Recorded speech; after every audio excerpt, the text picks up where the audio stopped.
plot for a film. Great night for them, anyway. Thank you very much, Mike. Oh, did you hear that? Make a good plot for a film. Well, film critic Mark Kermode is here. His opinions aren't always in line with popular taste. He thinks The Exorcist is not just a great movie. If you know him, you'll know this. He thinks it's the greatest movie ever made. And the Pirates of the Caribbean films should be buried in a very deep hole where they can never bother anyone ever again. And those are his words. But now those are your words. They are. I stand by. I don't even think those are opinions. I think those are hard facts. I'm really interested to see them, you know, as if another opinion could exist. And so now you have transferred some of your rants into a book. Well, I've written this book, The Good, the Bad and the Multiplex, What's Wrong with Modern Movies, which was attempting to sort of describe exactly what a parlous state cinema is in. And it's a number of issues. It's things like, why is it that if blockbuster movies like Inception, which is really intelligent, makes millions of dollars, then why do you have to make stupid blockbuster movies like Pirates of the Caribbean? Is it true that if you're going to spend hundreds of millions of dollars, you have to dumb down? Well, clearly not. How can 3D be the future of cinema when it's been giving everyone a headache for at least 100 years and nobody wants it other than the studios? Why is it that when you go to your local multiplex, they don't have a projectionist, but they do have a fast food counter?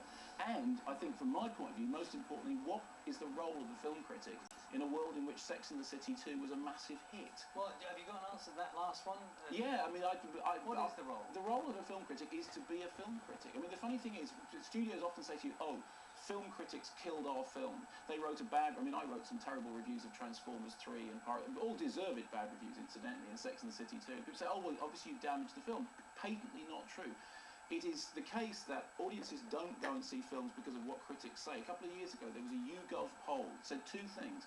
Firstly was, I am apparently the most trusted film critic in the UK.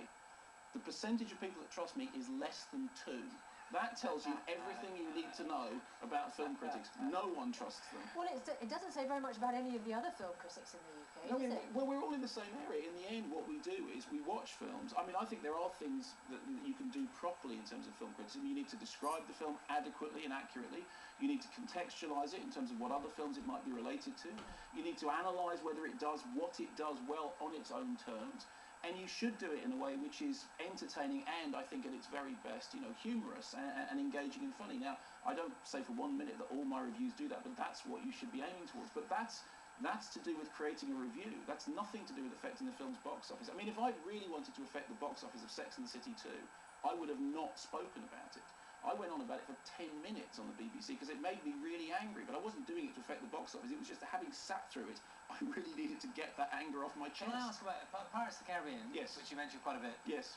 So, are you in danger? So, if you say that film is that bad, yes, but that many people love it, yep, are you in that danger zone of kind of insulting lots of people who say, I love that film, it's my favourite film ever?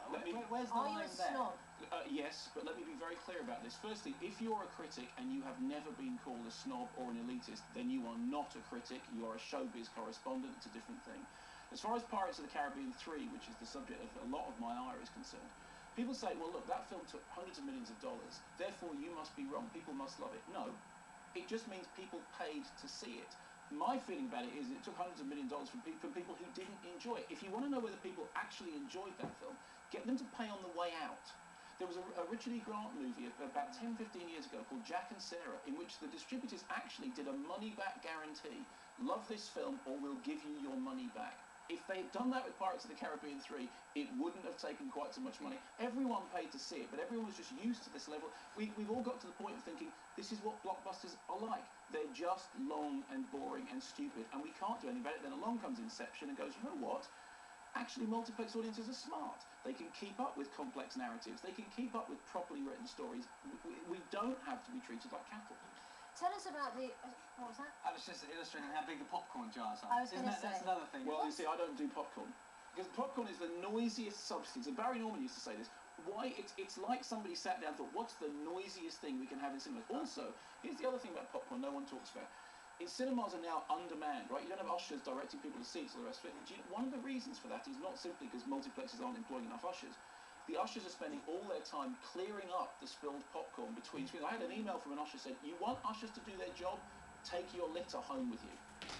But all that popcorn takes, I mean, you know, even individually, as you say, when you go into a cinema now, you don't have one person doing the tickets and one person doing the fast food. No, they've now amalgamated You them. seem to have one person doing everything. Now, why why is it in the multiplex's interests to make going to the cinema not that straightforward, enjoyable experience? Well, it isn't in their interest, and I think actually we're at the point of a sea change. I think nowadays, in the age in which you can watch movies at home, very soon you'll be able to get simultaneous downloads of movies. You know, you've got a choice. You can either watch them or you can go to the cinema.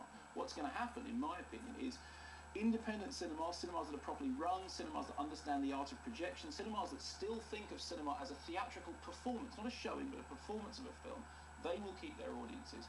As far as the multiplexes are concerned, the ones that simply treat their audiences as cattle think that, you know, you queue for the tickets and the popcorn in the same queue. You don't have a projectionist looking after the image, so if the screen is, you know, showing in the wrong ratio or the top of Zac Efron's head is cut off, nobody notices. I think they will lose their business. People have often said, won't simultaneous release do damage to cinema audiences? It will do damage to the audiences of cinemas that don't care about their audiences. I should say, well, you talked about this before, and people did get in touch with you directly to say, actually, my local multiplex does take it seriously, does give you a great experience. So it's not just independent versus commercial. There are multiplexes which are doing the job properly. And what I've said to everybody is this: if you live near a multiplex that's doing the job properly, praise it and patronise it. That's great. If you're living near a multiplex that isn't, stay away from it. And here's a question: next time you buy your ticket, ask this: how many projectionists and how many ushers are going to be manning the screening that I'm paying for? And if the answer to that question is none, ask where the money's going. You can't buy small popcorn, can you? They don't exist, do they? But you know, it would be better if you couldn't buy popcorn at all. It's Monster or, you know... Yeah, well, in America, small is large, you know, medium is extra large, and large is where can I park my truck?